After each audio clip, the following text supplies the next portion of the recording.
Good morning students. आज की जो ऑनलाइन क्लासेस है उसको शुरू करने से पहले क्लास 6 के जितने भी बच्चे ऑनलाइन क्लासेस ले रहे हैं वे व्हाट्सएप पे अपनी अपनी अटेंडेंस देंगे और फिर इसके बाद हम लोग हमारी जो क्लासेस है वो स्टार्ट करेंगे।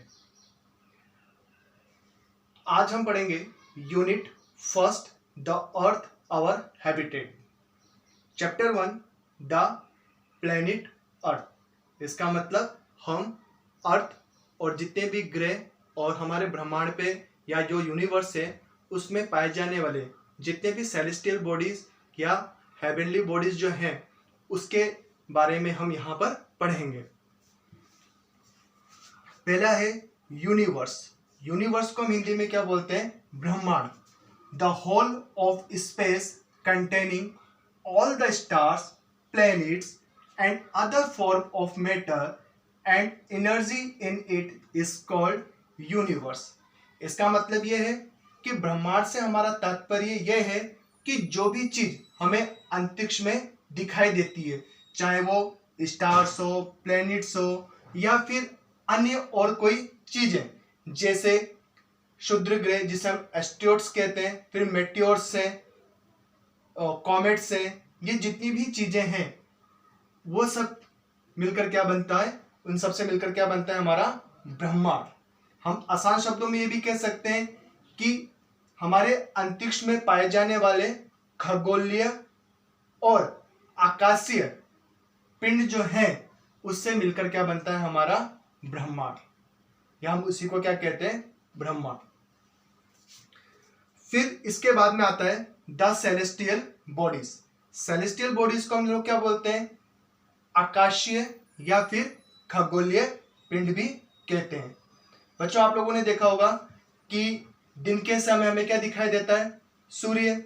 और जैसे रात होती है, रात के समय हमें चंद्रमा और तारे आकाश में दिखाई देते हैं।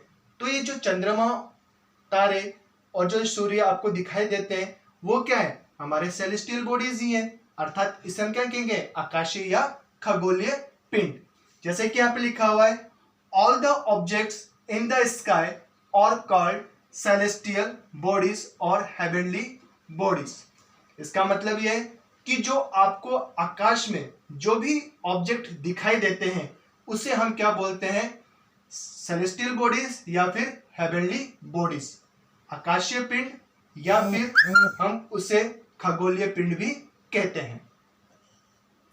The sun, the planet, the stars, the moon are heavenly bodies. इसका मतलब कि सूर्य, ग्रह, उपग्रह, तारे, चंद्रमा, ये सब क्या है? हमारे आकाशीय पिंड हैं। ठीक है, समझ में आया ये कि हेवनली बॉडीज क्या चीज है? फिर इसके बाद हम पढ़ते हैं स्टार। आपने देखा होगा कि जैसे रात होती है, हम छत पे जाते हैं और हम आकाश की तरफ देखते हैं तो तारे क्या करते हैं? टिमटिमाते हैं ना, उससे हम क्या बोलते हैं? स्टार बोलते हैं। The star is a heavenly bodies that is self luminous shines by producing it's on light.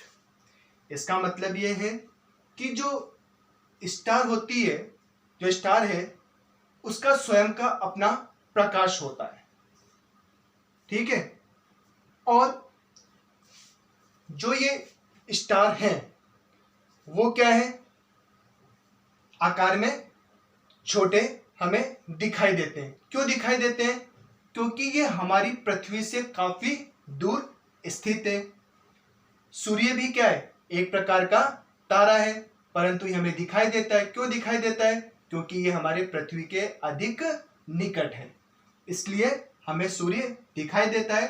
परंतु कुछ तारे ऐसे हैं जो कि हमें काफी छोटे छोटे दिखाई देते हैं। उसके दिखाई देने के पीछे कारण क्या है? कि वो हमारे अर्थ सरफेस से, अर्थात हमारी पृथ्वी से काफी दूर स्थित हैं। फिर इसके बाद नेक्स्ट आता है हमारा कॉन्स्टलेशन। कॉन्स्टलेशन को हम क्या बोलते हैं? नक्षत्र मंडल या फिर तारा समूह। The group of stars that make an imaginary shape in the night sky। इसका मतलब क्या है कि तारामंडल जो होता है वह तारों का एक ऐसा समूह होता है जो एक विशेष प्रकार की क्या बनाता है, आकृति बनाता है। और कैसी आकृति बनाता है, इमेजिनरी आकृति बनाता है। तो बात समझ में आई कि कॉन्स्टेलेशन क्या है, तारामंडल, और तारामंडल क्या है, एक तारों का समूह है। और ये जो समूह क्या करता है, एक विशेष प्रकार की आकृति का निर्माण करता है। और ऐसे कुल कॉन्स्टेलेशन की जो संख्या है वो कितनी है, 88।